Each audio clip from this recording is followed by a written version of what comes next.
नमस्कार, मैं हूं राजीव शर्मा और आप देख रहे हैं स्वामी न्यूज। स्वामी न्यूज के लंच टाइम बुलेटिन में आपका स्वागत है। आइए देखते हैं अभी तक की खास और अहम खबरें। महाविद्यालयों में फॉर्म जमा कराने को लेकर भीड़ इकट्ठा हो रही है। इसके विरोध में एबीवीपी ने गाइडलाइन की पालना नहीं होने पर कॉलेज प्रशासन को जिम्मेदार ठहराया, साथ ही ऑनलाइन आवेदन की मांग की।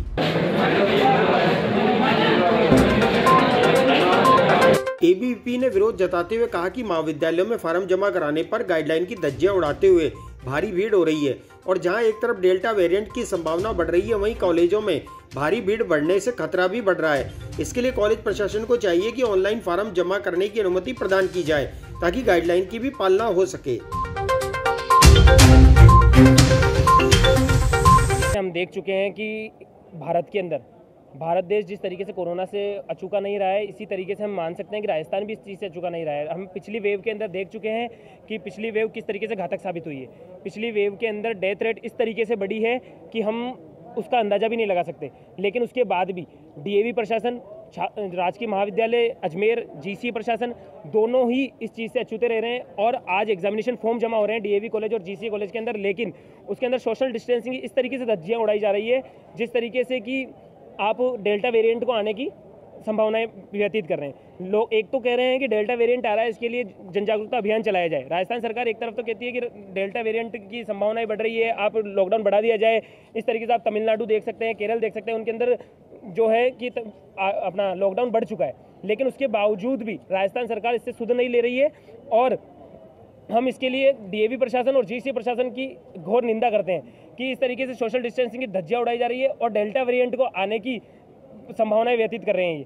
इसलिए हमारे को इसके लिए अभियान चलाना चाहिए और जो एग्जामिनेशन फॉर्म है उसको हमारे को ऑनलाइन जमा कराने चाहिए, ना कि ऑफलाइन फॉर्म जमा कराएंगे तो ये जाहिर सी बात है कि यहाँ पर सोशल डिस्टेंसिंग की पालना नहीं की जा सकती। इसलिए हमारे को सोशल डिस्टेंसिंग की पालना कराने के लिए अपने को जन जागरूकता अभियान चलाना चाहिए और हमें बोलना चाहिए कि डीएवी प्रशासन और जीसी जो प्रशासन है वो इस बात से बहुत ही बेकार तरीके से साबित हो चुका है। और डीएवी प्रशासन के प्रिंसिपल जो हैं उनसे मिलने के लिए छात्र संघ कई बार आ चुका है, लेकिन छात्र संघ के पदाधिकारियों से और डीएवी कॉलेज के प्रिंसिपल हमसे मिलने के लिए तैयार नहीं है। हमने कई तरीके से उनको अवगत करा दिया गया है, डीएवी प्रशासन खुद अवगत करा दिया गया है, डीएवी कॉलेज प्रशासन खुद अवगत करा देता है, लेकिन उसके बावजूद भी अभी तक भी डीएवी प्रिंसिपल हमसे मिलने के लिए तैयार नहीं है। इसकी हम घोर निंदा करते हैं और आज डीएवी प्रशासन से हम मांग करते हैं कि इनको फॉर्म को ऑनलाइन जमा कराया जाए जिससे कि सोशल डिस्टेंसिंग की पालना की जा सके। अफगानिस्तान में फोटो जर्नलिस्ट की हत्या के विरोध में दरगाह के बाहर मोमबत्ती जलाकर दानिश सिद्दीकी को श्रद्धांजलि दी गई। अफगानिस्तान में आतंक का शिकार हुए फोटो जर्नलिस्ट दानिश सिद्दीकी की हत्या के बाद देश भर में पत्रकारों व आम लोगों में इस हत्या को लेकर रोष है। पत्रकार मोहम्मद नजीर कादरी ने बताया कि देश भर में दानिश सिद्दीकी को श्रद्धांजलि दी जा रही है।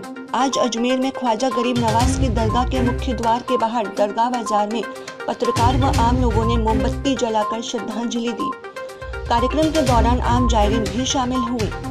सम्मानित पुरस्कार विजेता भारतीय फोटो पत्रकार दानिश सिद्दीकी की शुक्रवार को अफगानिस्तान के कंधार प्रांत में स्पिन बोल्डक जिले में अफगान बलों और तालिबान के बीच संघर्ष के दौरान मृत्यु हो गई। वह कंधार के मौजूदा हालात की कवरेज कर रहे थे।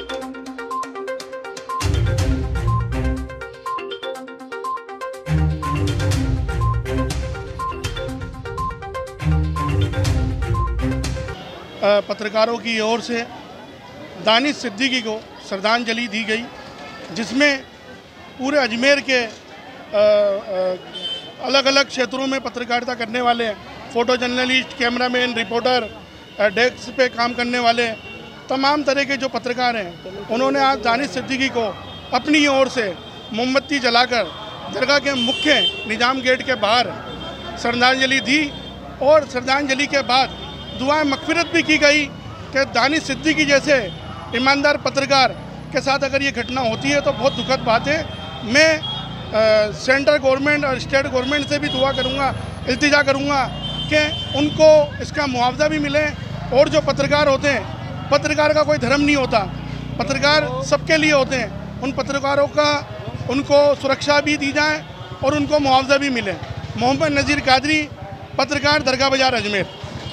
जिस तरह एक पत्रकार को निशाना बनाकर मारा गया, उससे पूरे देश के पत्रकारों में रोष है उसी रोष का इजहार आज सूफी संत ख्वाजा साहब की दरगाह के बाहर पत्रकारों ने किया है और दानिश सिद्दीकी की जिस तरह हत्या की गई उसकी पूरी जांच नेशनल स्तर की जो जांच एजेंसी है NIA है अमेरिका की, उससे कराने की मांग कर रहे हैं ताकि कि उनकी हत्या का जो राज है वो हर आम आदमी के सामने आ सके कि किस राजनीतिक साजिश के तहत उनको मारा गया।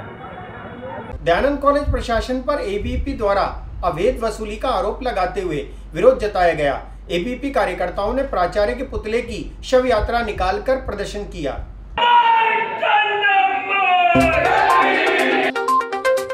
दयानंद कॉलेज प्रशासन के खिलाफ अवैध वसूली का आरोप लगाते हुए ABVP के कार्यकर्ताओं ने कॉलेज प्रशासन के खिलाफ सड़क पर बैठकर विरोध प्रदर्शन किया। कार्यकर्ताओं ने कहा कि प्राचार्य से कई बार संपर्क किया गया लेकिन वे जानबूझकर मिलना ही नहीं चाहते हैं। ABVP ने विरोध जताते हुए प्राचार्य के पुतले की शव यात्रा भी निकाली।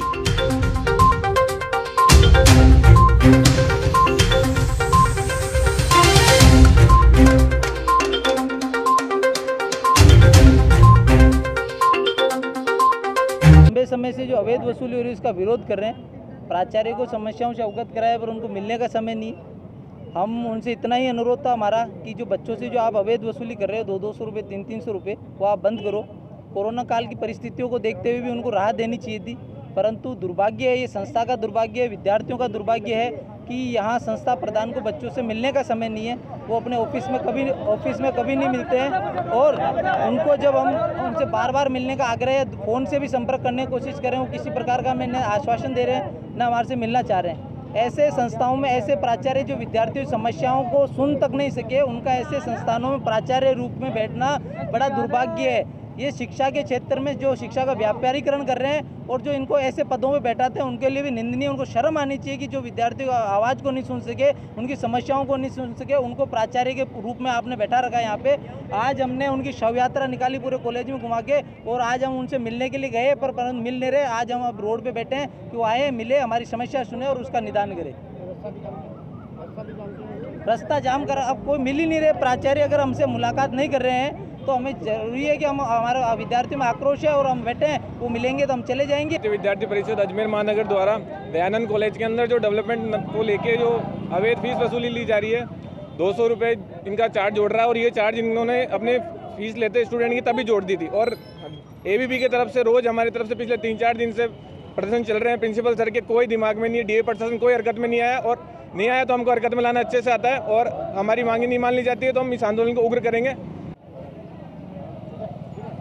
आज अखिल भारतीय विद्यार्थी परिषद अजमेर महानगर द्वारा दयानंद सरस्वती DAV कॉलेज के बाहर आंदोलन किया गया, क्योंकि बहुत बार है ना यूनिवर्सिटी DAV कॉलेज के प्रधानाचार्य को बहुत बार ज्ञापन दिया गया कि स्टूडेंट से जो अवैध वसूली की जा रही है डेवलपमेंट फ़ीस के नाम पे वो नहीं की जाए। इस बारे में बहुत बार प्रिंसिपल से मिलने की कोशिश की गई लेकिन वो बार बार अनुपस्थित रहते हैं, वह छात्राओं की प्रॉब्लम को सुनने से मना करते हैं। तो आज प्रिंसिपल के ऑफिस के बाहर बहुत बड़ा प्रदर्शन किया गया। उनसे मांग की गई कि वो जल्द से जल्द छात्राओं की जो प्रॉब्लम है इसका सॉल्व करे, वरना ABVP द्वारा उग्र आंदोलन किया जाएगा। स्वामी न्यूज के कार्यक्रम योगा व स्वास्थ्य में नेशनल मेडलिस्ट 2 बहनों द्वारा योगासन के बारे में महत्वपूर्ण जानकारी दी गई। सभी दर्शकों को नमस्ते, सुप्रभात, गुड मॉर्निंग। आज के इस विशेष कार्यक्रम वास्तव में विशेष इसीलिए क्योंकि मंडे स्पेशल है। मंडे स्पेशल में हम आज फिर से इस स्वामी न्यूज़ के लाइव कार्यक्रम में सभी उपस्थित हैं। इस कार्यक्रम को हम मंत्र पाठ के साथ प्रारंभ करेंगे। दोनों हाथों को जोड़कर गहरे लंबे श्वास, पीठ कमर को सीधा, आंखें बंद।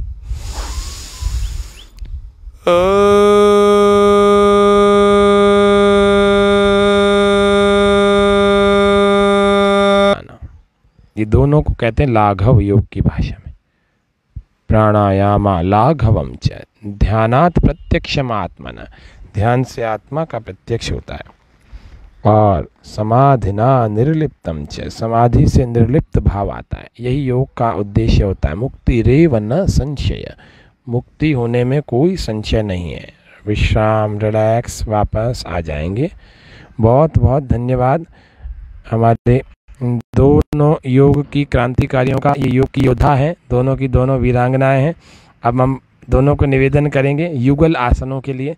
आप अपनी तैयारी को, मैट को ठीक कर लें। आप चाहें तो चारों को अलग अलग कर लेंगे। कनन जी से निवेदन करता हूँ कृपया मंच पर पधारें और युगल आसनों की आप दोनों प्रैक्टिस करें।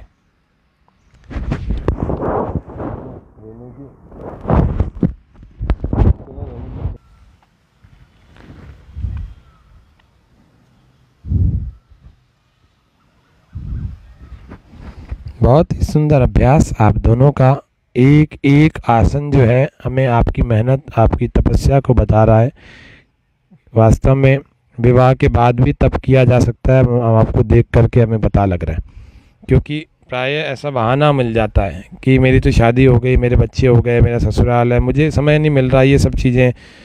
तो उस बात को ये देखना चाहिए हम विवाह के पहले भी कौन सा विशेष कुछ कर लेते हैं। तो करने के लिए तो हर स्थिति में आप अपनी स्थिति बना सकते हैं। ऐसा कुछ भी नहीं है कि विवाह हो गया या कहीं चले गए।